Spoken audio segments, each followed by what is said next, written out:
Alors, tu es victime ou tu es malade, eh bien sache que, et si en plus tu es chrétien, mais trois quarts du temps, tu te fais juger par d'autres chrétiens qui pensent que si tu es malade, c'est que tu as dû faire quelque chose pour te retrouver être malade ou que tu as dû laisser une porte ouverte à l'ennemi pour telle ou telle chose parce que tu vis tel ou tel malheur, tel ou tel problème de santé ou que tu es victime à nouveau de quelque chose que tu avais déjà vécu.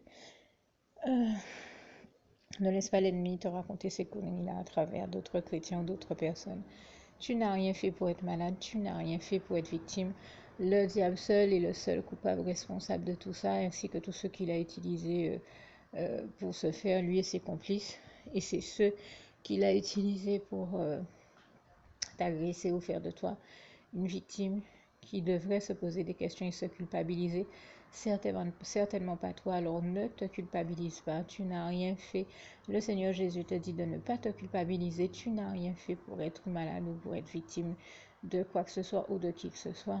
Seul le diable et ceux qui ont commis toute exaction devraient se culpabiliser, certainement pas toi. Ne laisse pas le diable gagner, demande au Seigneur Jésus de remplir ton cœur. Dis-lui que tu lui remets la culpabilité, le stress, tout sentiment ou ressentiment négatif et de remplir ton cœur de sa paix, la paix du Christ. Que le Seigneur te garde et te bénisse. Et je termine avec Philippiens 4, verset 7. Veuillez me pardonner, mon enregistrement a été interrompu, donc j'étais en train de dire, je termine tout en vous invitant à ne pas oublier de faire la prière qui va suivre.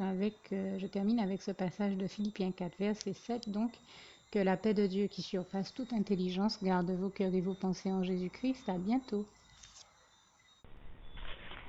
Juste une petite précision pour tous ceux qui ne sont pas encore, qui n'ont pas encore choisi la meilleure des options qui soit, qui est celle d'aller se placer, de faire le choix à soi-même, d'aller se placer dans les bras d'amour de Jésus-Christ, pour se mettre à l'abri de ce monde cruel. Eh bien, je partage avec vous la prière par le biais de laquelle on y accède.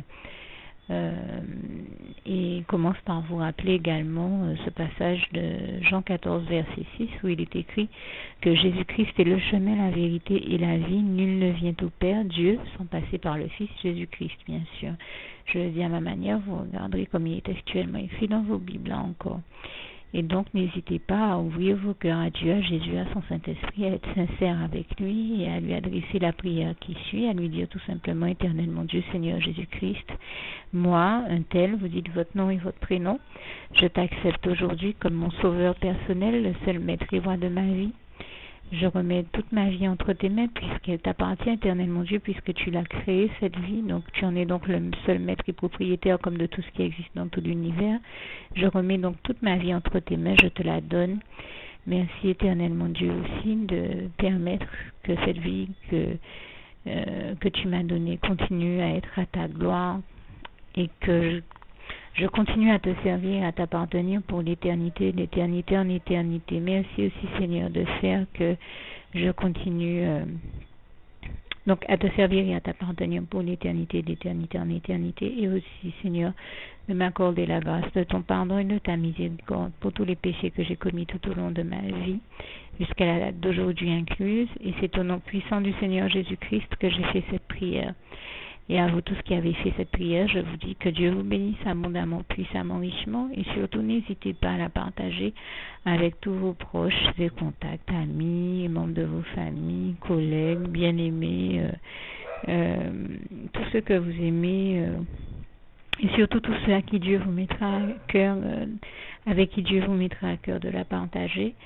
Et comme j'aime à le dire, si vous n'avez pas encore pris le temps de faire cette prière, comprenez bien que voilà, ça ne vous coûte rien de la faire, c'est gratuit, c'est indolore, et que voilà, vous n'êtes pas obligé de me croire, mais moi il m'est arrivé tout comme vous de devoir faire cette prière un jour dans ma vie, et quand on m'a proposé de la faire, je me suis dit, et si c'était vrai, et si c'était vraiment Dieu qui, par ce biais-là, m'appelait à lui et me demandait de lui donner ma vie, de l'accepter, c'était Jésus qui était en train de vraiment me tendre la main et qui était en train de me demander de l'accepter comme mon sauveur personnel, je ne pourrais pas passer à côté de l'occasion de lui dire oui.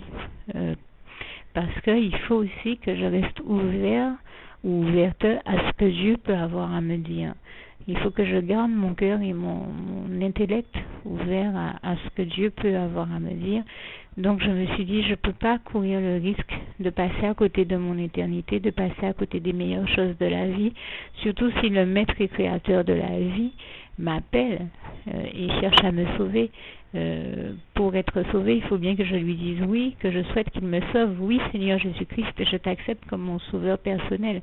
Et c'est le sens de cette prière. Et comme je dis, elle ne nous coûte rien à faire. Et puis surtout, moi je vous dis, du jour où je l'ai faite, j'ai vu Jésus changer ma vie en mieux sur tous les plans. Et donc je crois que ça ne vous coûte rien, ça ne vous coûte rien vous non plus de la faire et puis d'expérimenter, de regarder comment les choses vont se dérouler dans votre vie, de regarder Jésus changer votre vie en mieux, à vous aussi.